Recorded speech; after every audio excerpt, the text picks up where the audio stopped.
Hello friends, welcome to my channel excellent coaching. BPC 003 का block 1 हम कर रहे हैं। यूनिट 1 और 2 कवर हो चुका है, जिसमें हमने बेसिक्स के बारे में पढ़ा था। अब हम यूनिट 3 पढ़ेंगे, जिसमें हम स्टेप्स इन रिसर्च पढ़ेंगे। तो रिसर्च करने में कुछ स्टेप्स फॉलो करे जाते हैं, और उसमें जो पहला स्टेप आता है वो है आइडेंटिफिकेशन ऑफ द प्रॉब्लम। और प्रॉब्लम क्या होता है इसके बारे में हमने डिस्कस करा था कि जिस चीज के ऊपर हमें रिसर्च करनी है वो हमारे लिए एक प्रॉब्लम होती है।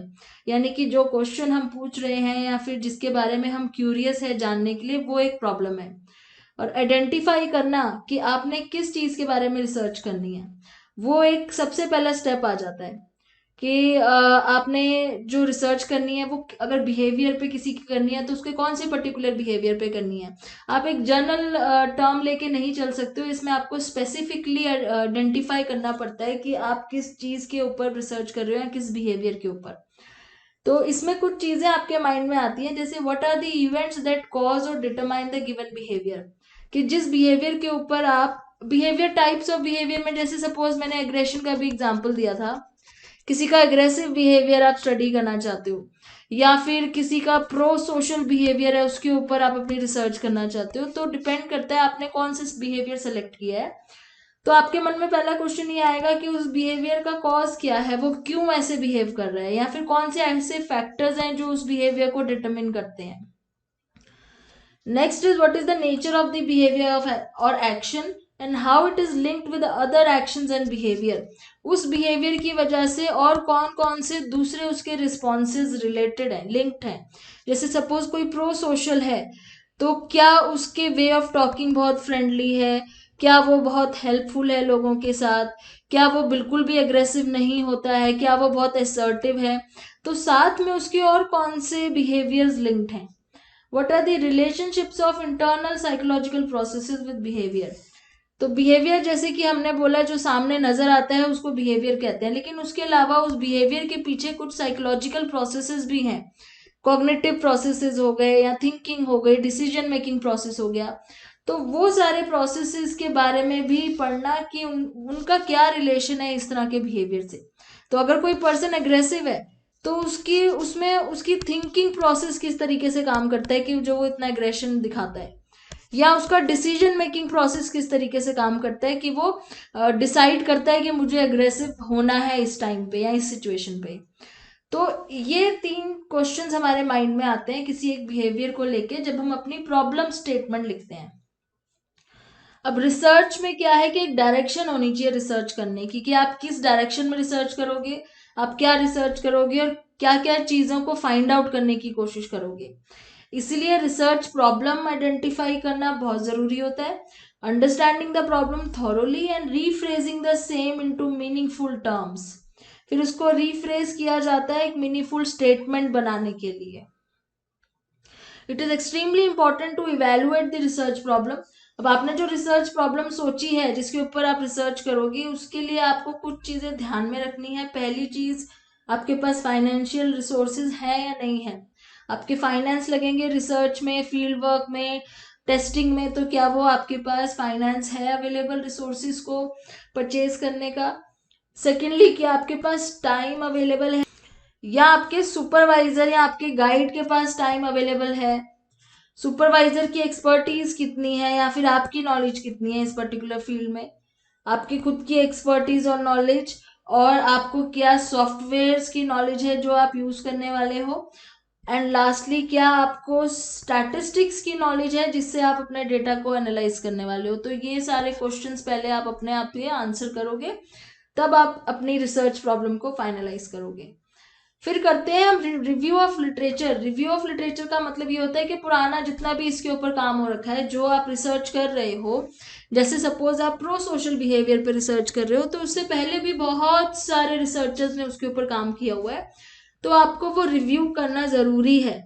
रिव्यू करने से बहुत सारी बातें पता चलती है, तो रिव्यू करना एक बहुत ही मैंडेटरी स्टेप होता है। इससे एक तो आप डुप्लीकेशन नहीं करते हो काम की किसी की। कई बार ये हो जाता है कि आपके माइंड में भी वही चीज चल रही है जो पहले किसी ने कर रखी है ऑलरेडी, तो आपने रिव्यू कर लिया है तो वो डुप्लीकेशन नहीं होगी दोबारा। और दूसरा, आपको गाइडेंस भी मिल जाएगी कि इसमें क्या क्या चीजें हम रिसर्च कर सकते हैं, पहले लोगों ने किस तरीके से किया हुआ है, तो अब आगे कैसे कर सकते हैं। वेरिएबल्स का आइडिया मिल जाएगा आपको रिव्यू करके कि कौन कौन से वेरिएबल्स इसमें हम ले सकते हैं। प्रो सोशल एक बिहेवियर हो गया, उसके साथ और कौन से वेरिएबल्स हम ले सकते हैं। ठीक है, आपको एस्टिमेट लग जाएगा प्रीवियस वर्क को देख के कि कितना इसमें काम करना पड़ेगा, कितनी रिसर्च होगी, कितना टाइम लगेगा, क्या आप उसको आगे एक्सटेंड कर सकते हो, क्या किसी की ऑलरेडी की हुई रिसर्च को आप आगे कंटिन्यू कर सकते हो। इससे आपको एक कंपाइलिंग करने का तरीका मिल जाएगा सिस्टमैटिकली, किस तरीके से आपने अपनी रिसर्च को कंपाइल करना है। And it also facilitates in drawing useful conclusions regarding variables. तो जैसे मैंने बोला कि वेरिएबल्स के बारे में पता चलता है, प्लस उसको मीनिंगफुली कैसे कंक्लूजन निकालना है उन वेरिएबल का।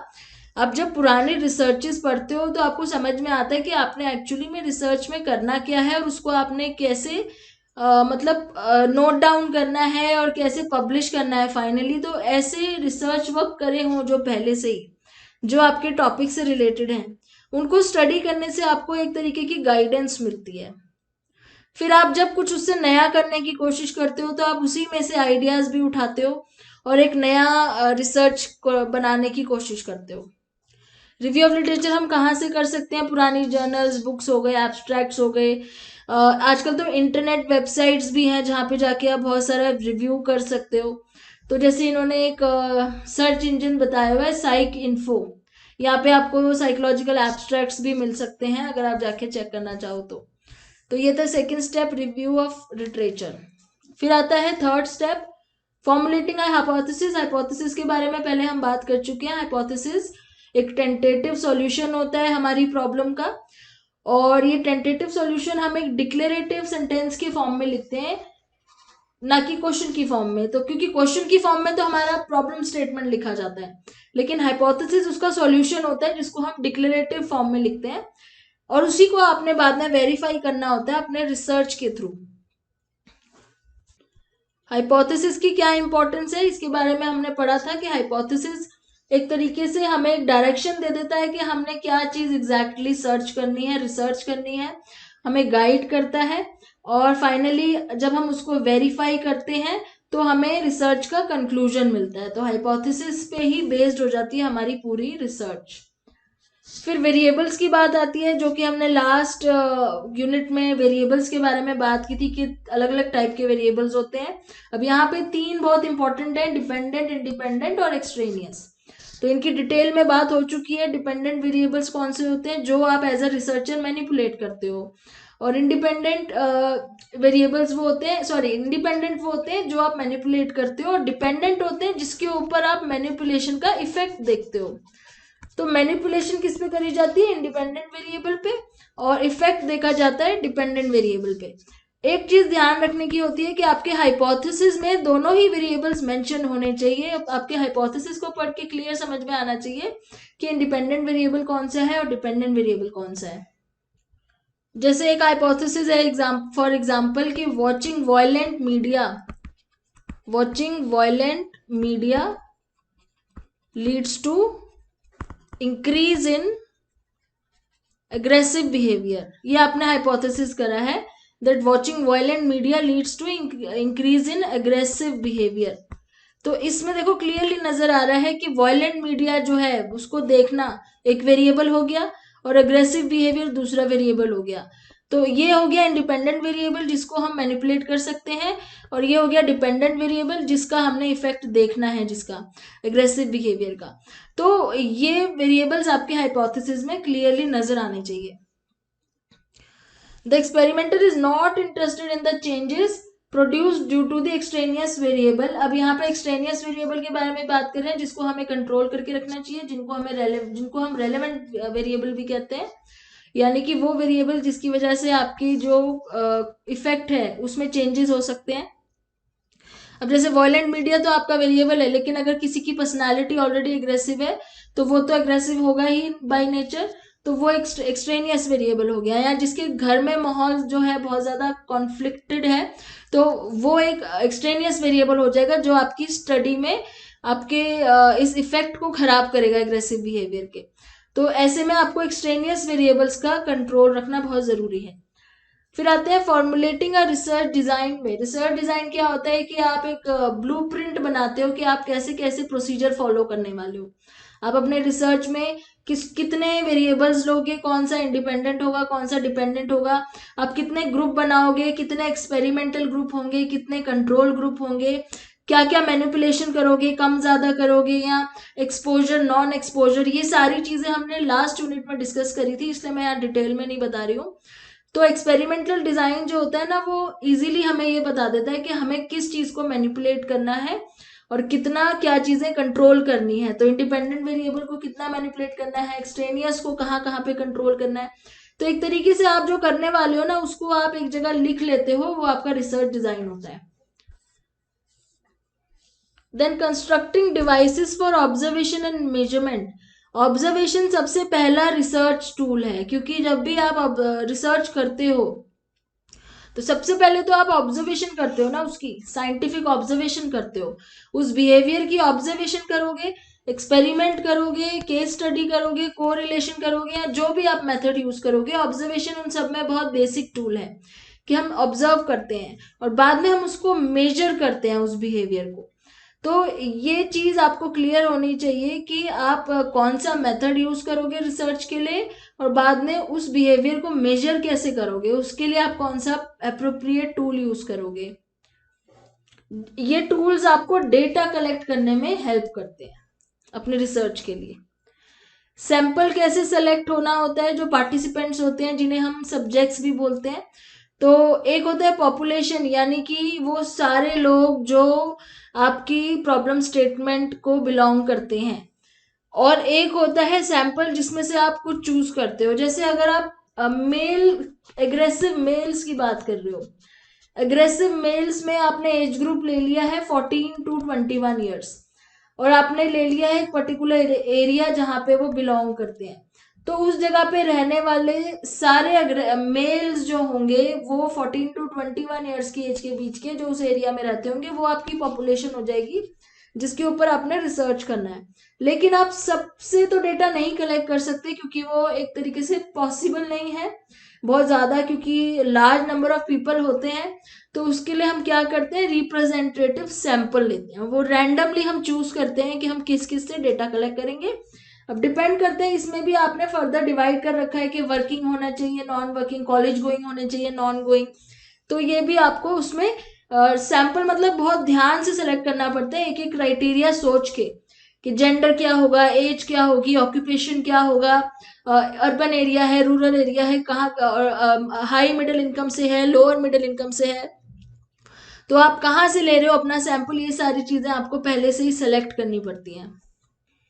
उसके बाद आप इसमें ऑब्जर्वेशंस करते हो, एक्सपेरिमेंट करते हो, या फील्ड स्टडी अगर कर रहे हो, सर्वे कर रहे हो, वो आपकी रिसर्च डिजाइन के ऊपर डिपेंड करता है। डेटा एनालिसिस होता है, फिर डेटा जो कलेक्ट किया जाता है उसका क्वांटिटेटिव एंड क्वालिटेटिव एनालिसिस होता है। स्टैटिस्टिकल टेक्निक का यूज किया जाता है। स्टैटिस्टिक्स आप मतलब पढ़ोगे ही अपने इस कोर्स में, आपको स्टैटिस्टिक्स भी जो बेसिक बताया जाएगा। तो वो उस तरीके से डेटा जो है वो एनालाइज किया जाता है। हाइपोथेसिस टेस्टिंग में क्या होता है कि हाइपोथेसिस को टेस्ट करने का मतलब है वेरीफाई करना कि हमने जो एक सॉल्यूशन लिखा था क्या वो एक्चुअली में करेक्ट है या नहीं है, हमारी रिसर्च से क्या पता चला है। तो इसमें कुछ पैरामेट्रिक और नॉन पैरामेट्रिक टेस्ट होते हैं, जिसके बेस में हम हाइपोथेसिस को टेस्ट करते हैं, और उस रिजल्ट को जो भी आता है उससे पता चलता है कि हमारा हाइपोथेसिस एक्सेप्ट हो रहा है या रिजेक्ट हो रहा है। तो हाइपोथेसिस अगर एक्सेप्ट हो जाता है तो आप कंक्लूड कर देते हो कि हमने जो लिखा है, डिक्लेरेटिव स्टेटमेंट लिखी है जो हाइपोथेसिस की फॉर्म में, वो करेक्ट है, वेरीफाइड है। और नहीं होती है तो आप फिर जो आपका रिजल्ट आता है वो लिखते हो। कंक्लूजन्स में आप क्या करते हो, एनालाइज करते हो अपने रिजल्ट को। उसके बाद आप एक स्टेटमेंट बनाते हो जो एक तरीके से आपकी प्रॉब्लम का सॉल्यूशन होती है, जिसमें आप अपने हाइपोथेसिस को एक्सेप्ट या रिजेक्ट कर देते हो।